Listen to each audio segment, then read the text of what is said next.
Welcome to the Call Breakers. As promised from last week, we've got our guest here. We've got a whole new topic to discuss. Monks, how was your week? Week was nice. Pay the bills there and there. Send some invoices there and there. Oh yeah. Yeah, but it was a good week, man. Chilling with the fam. Nice. Yeah. And Buena, before you introduce you, how was your week? It was cool. I did my thing, yeah. Alright.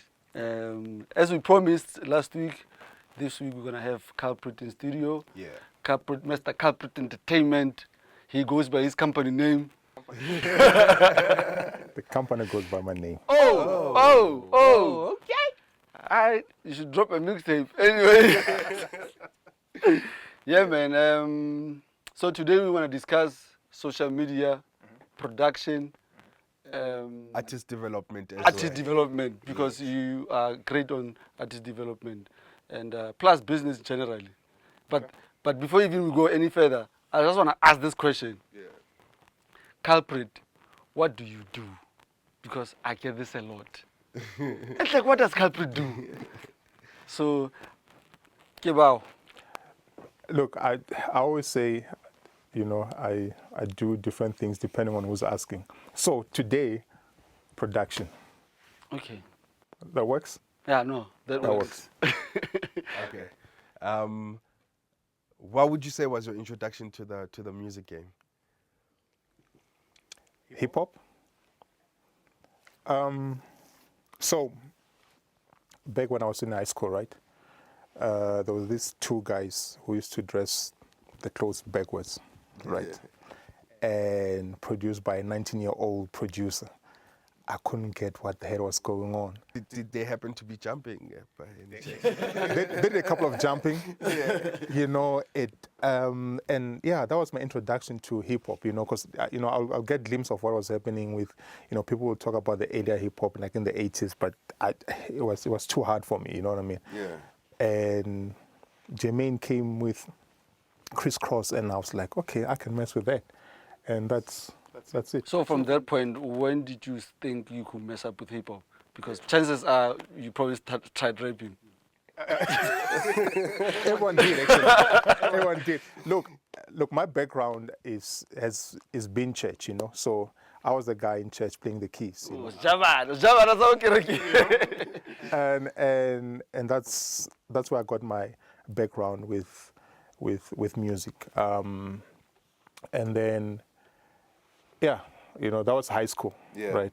But then I got introduced to like hip hop, and I was trying to play what I was hearing and whatever, trying to learn how to sequence. Then our keyboards didn't have sequences, so you literally had to do everything by hand. Like you literally from first bar to the last, do your kick, no sequencing, All the way through.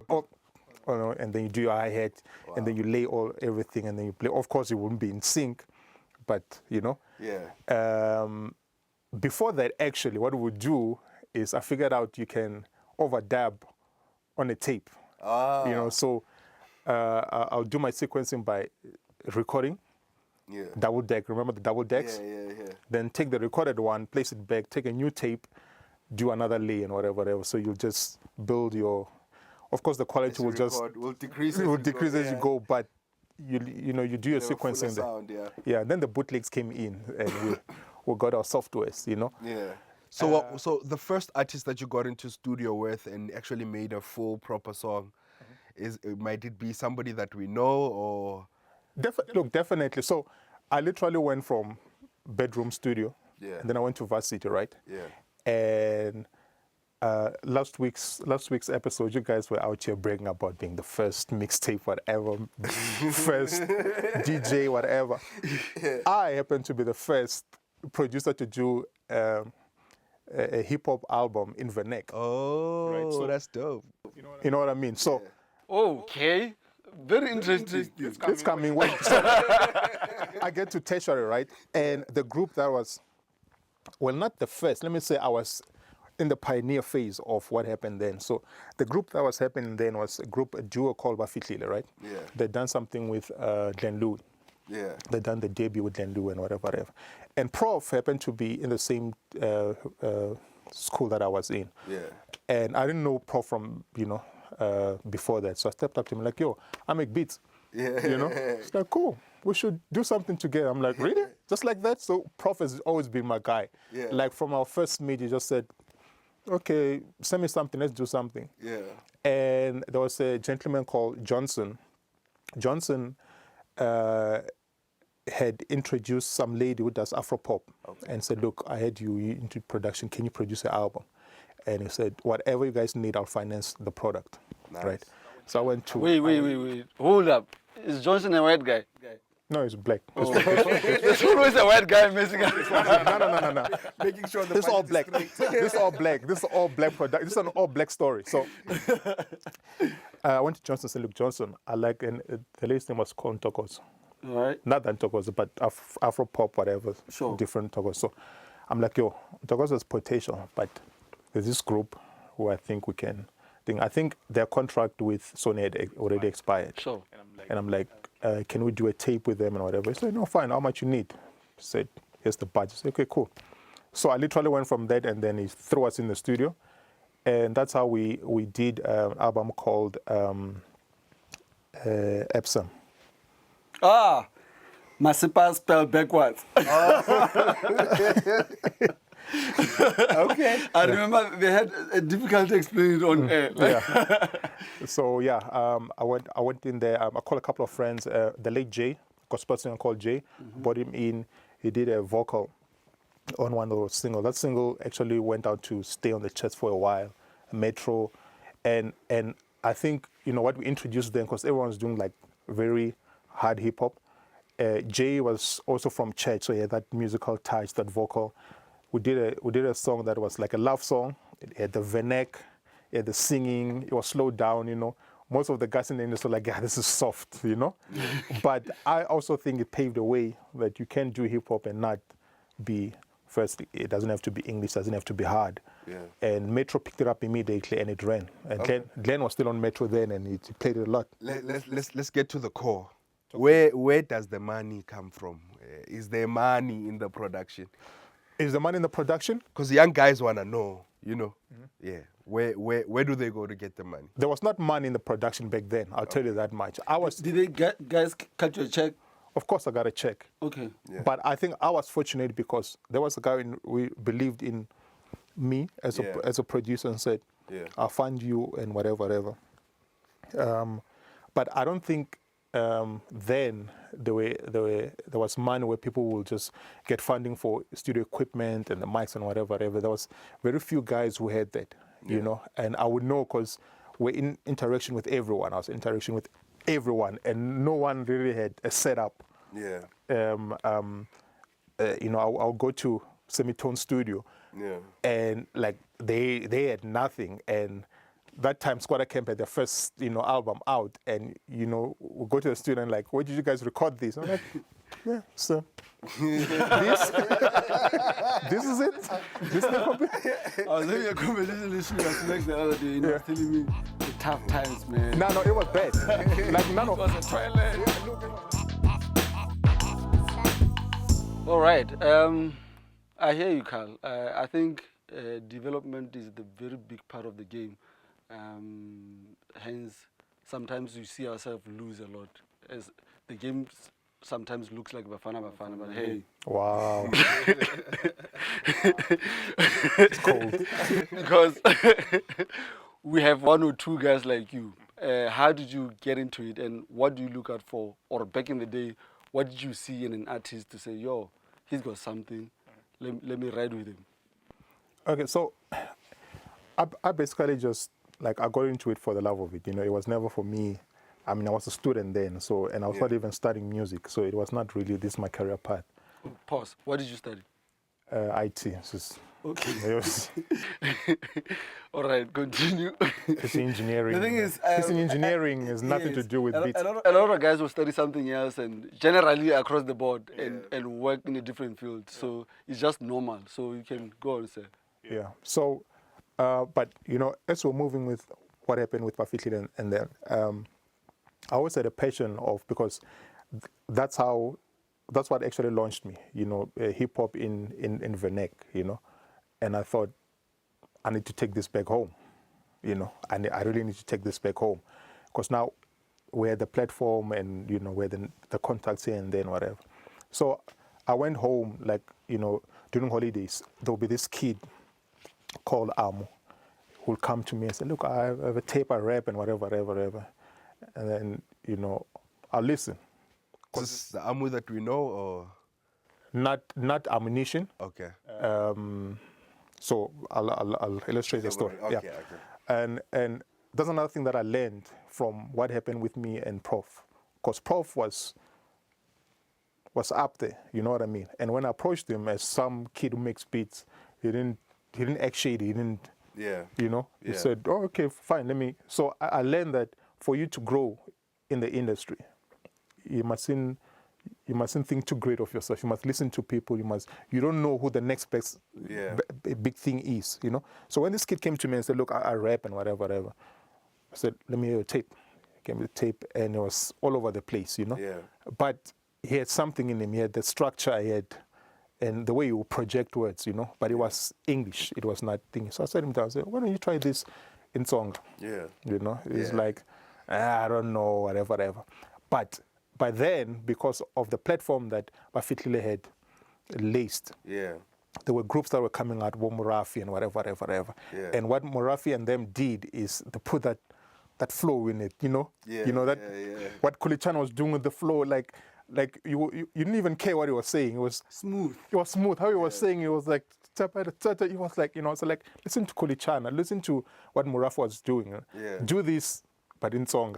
You know what I mean? People don't really care what you're saying, because, and I always say this to artists, don't make music for artists, make music for the general public, because not everyone has time to listen to bars and how you construct them and whatever. If it sounds good, you know, people will go with it. So it took him time, and basically I gave him Kulichana as the blueprint. Whoa, you told him to dumb it down. Damn it! Oh wow! Wow! I didn't say damn it. I said make it as smooth as Chana. Okay. You know what I mean? And move away from English, because I've never been a fan of hip hop in English in SA. You know? How come though? Do you feel like English rapping guys are talking to Model C?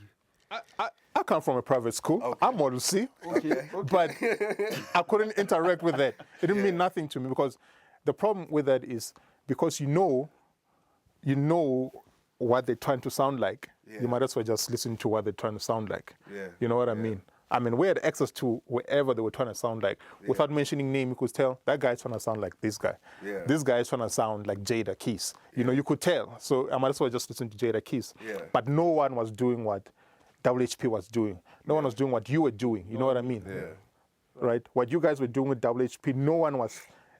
It was either a WHP sound, or you couldn't get another version of it. So I as someone who was in the forefront of pioneering something, I couldn't backtrack now and then sound like, you know. So the guys were doing all this underground sound, like, you know, constructing words in English and trying to sound fancy. I was like, you felt like there was no market for it. I'll listen to Wu-Tang if I want to hear all that. You know, So anyway, so I let him listen to Morafi and them, and then slowly started coming up with his own formula. And then we changed his name from Amu to Villain, right? And then he had his single. We did a single, but I always had a big vision for whatever artist that I was going to sign. So we did the whole thing. We got the cameos from Backstage. Pam. Yes. We got Pam in there as a cameo, whatever. On the video, like big budget, everything, and you know, because I wanted to present him as, you should know who this is. I mean, you know. Because I had studied that with what they were doing in the States. Like they will introduce someone new, but they have so many familiar faces in the video. You've like, how come I don't know this person? Because clearly everyone knows him. They're hanging together. You know what I mean? And that's, that has always been me. That's what I've always done with every project that we've done, you and I. I always say, let's bring in the big guns. And not necessarily because of cameo, because I know Lemonka. But the next person might not know I know Lemonka. Yeah. I'll have him in my video, so I know Lemonka. It sounds lousy, but it works. And we've been doing that with Lemonka for years. You know what I mean? Just let me come in your video and so on and so on. So anyway, we dropped that video. It did well. The album did well. And Lance, Ghetto Rough, got wind of him. It's like, yo, snatched him, signed him, and he was a Ghetto Rough artist. Long story. No. That story needs to be maybe expanded on a little bit. And he even changed his name. Chumchangat. Same artist. Yeah. Yo, man, the game is the game. The game is the game. And you need to put on something warm, another wife beater. That's true. Yeah. It's cold out here. And then from that point, you move on to Cats. So what happened with Cats is Cats was in Univen. Univen. Yeah, in Venda, right? Yeah. And I was studying there. And when I was taking Villain's promo stuff, because I was taking it all around the country, right? Those kids, they were like, he's all right, but you need to listen to this guy. Okay? No, what do you mean he's all right? This kid is fine. I'm like, yeah. And everyone was saying that, yeah, there's a kid called Cats. Yeah. You can take your guy out. And, you know, you come on. He's on TV. He's on. What do you mean he can? You need to listen to this kid called Cats. So after Villain got signed to Ghetto Rough, I went back to Univen like so. Yo, where's this Cats? Where's this Cats? You know? Yeah. And Cats was a battle cat. You know what I mean? Yeah. Like you just and they're like, no, you find him at this dorm, whatever. He's always outside baking tooth. So I go there. Yeah. And Cats was. Cats was fire. Was killing Cats. Yeah, Cats was like, so I'm like, yo, we need to talk, whatever. So, you know, the thing is, he knew about me, but he didn't want to act like he knows about me, you know. But during the conversation, he dropped things that like, oh, you do know who I am, right? It's like, it's like, okay, fine, I know. So we talked or whatever, and that's how I ended up signing Cats. And that experience was quite nice because with every artist that I was working with, I learned to interpret what an artist should sound like, what they want to talk about. And Cat's topics were quite broad, you know. He had a song where he was talking about, you know, abortion and you know, like things that rappers were not talking about then. And he was talking about parties or whatever. One song that did capture people's attention was a song called Let Go. Yeah. So now my older brother had all these weird records from way back. Like, and one of them was an artist called Leo Sayer. You know, white guy with an afro, go figure. I used to play his music, and he had this very disco sound, right? So I sampled one of his songs, chopped it up a bit, and that's how we ended up with a song called Let Go. Okay. And that song went. Man, the one part that plays a big role in the game these days, this day and age, is social media. Yeah. And I see you wilding out all the time. All the time. All the time. All the time. I'm like, Carl, what has Bunny done to you now? Like, what's your plan, homie? It's funny you should talk like this, right? So he's the one who dragged me on to Twitter. I was not even there, right? So and I don't know what happened to Lemonka, but he just switched up and became a very calm guy. So Lemonka introduced the fun side of Twitter to me, right? So everyone was just talking boring. Yeah. And Lemonka and this guy called Chakdas will be there just cracking jokes and whatever. Yeah. But I learned that you get people's attention when you are roasting them or you're joking or you're just pulling jokes on them. You know what I mean? People don't want to listen to too many serious topics. You know what I mean? Yeah. From whatever field that we're in, if an architect was supposed to sit here and start talking all his terms, we'll just start to drift away. Yeah. Right? Yeah. But if he's to reinvent his day at work and what happened at work at the office, we start to relate because we all have that experience. Yeah. Right? So that's sort of how I approach social media. Yeah. And people don't want to feel like you're shoving something down their throat. Yeah. So I attended this marketing class one time, and this guy was saying, when you're sitting in front of your TV at home, and you see something on TV, and they say they're selling this product, right? Yeah. Between that night when you see it and tomorrow, there's so many things that distract you from going to purchase. Even when you walk into the mall, as you're walking in, there's someone who's selling something cheaper, a different product right? You have the money to buy the product, but you get distracted. Yeah. You know? Yeah. So something must keep you interested until you end up in that store. Yeah. You know what I mean? And I think social media, the guys who are doing it well, don't say, Spaceman, I have this product, buy it. Yeah. They're like, yo, so me and Lemonka were having this beverage, right? Yeah. Right? And yo, I think there was some, cocaine, product in there because we got, some weird story that just carries on, but you still remember that story. And then Lemonka talks about You the guys story. are aware that this conversation has been recorded, right? Yeah, so. Out here talking about the weight. Yeah, the weight. And that's a story that did happen. Me and him went to Botswana, bought some khemere. And That was Khamere. no, but in a store. And Lemonka later on went back to Botswana. Apparently that khemere gives you a hard on. I don't know. Whoa! He went and stored it in bulk. How old is your daughter now?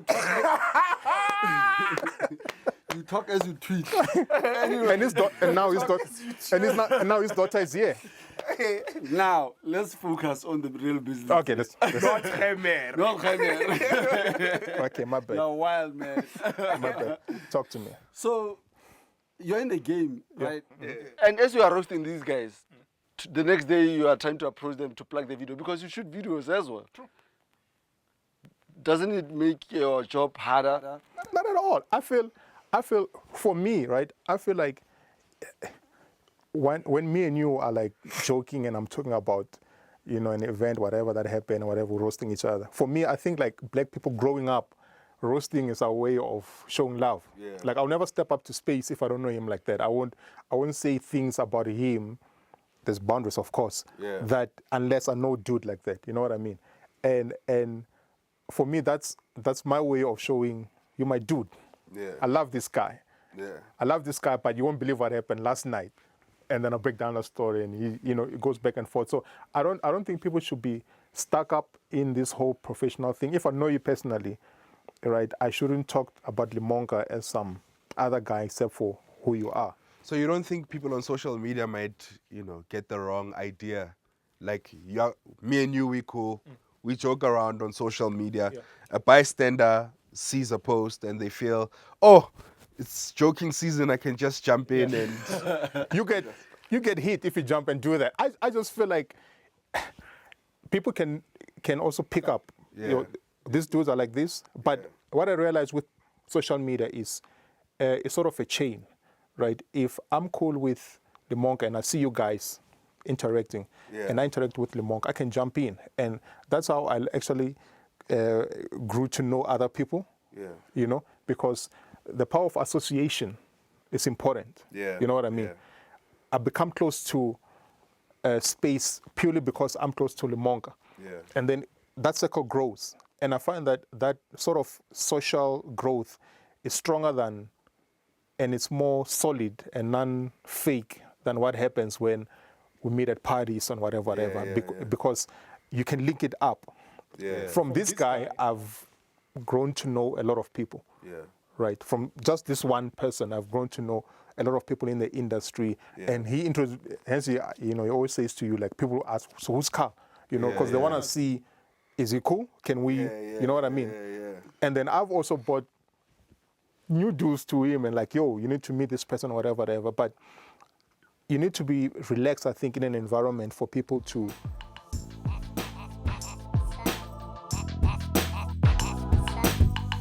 I think, Carl, can you just give us some tips for the young guys that are out there? 3 main tips that you feel, they can implement to get to the level where you are. Okay. I think the main thing in the industry is to keep it simple, keep it real, Keep it real. and don't let go of the fun. You know what I mean? You mustn't be too serious about what you're doing. But if you're real with what you're doing and you're upfront from the get-go, guys, this is what I want, this is what I deserve. Yeah. So all the elements are there, but you shouldn't get to a point where you stop enjoying, because the art is about creativity. And when you're not having fun, The fun stops. the fun stops. Yeah. So keep it real, be honest with what you're doing, but don't lose the fun factor. in the music. Nice. I guess that's our episode today. Hashtag Gemere. Before we go, please subscribe. Notification gang. Monks. Don't believe everything you hear. Before we go, what's up with the t-shirt, Holmes? Oh, look, man. You know, I'm a passionate guy. Okay. Yeah, I'm a passionate about my province, about the music. So, Okay. yeah. Platinum Stars is out, but hey, still a cool t-shirt.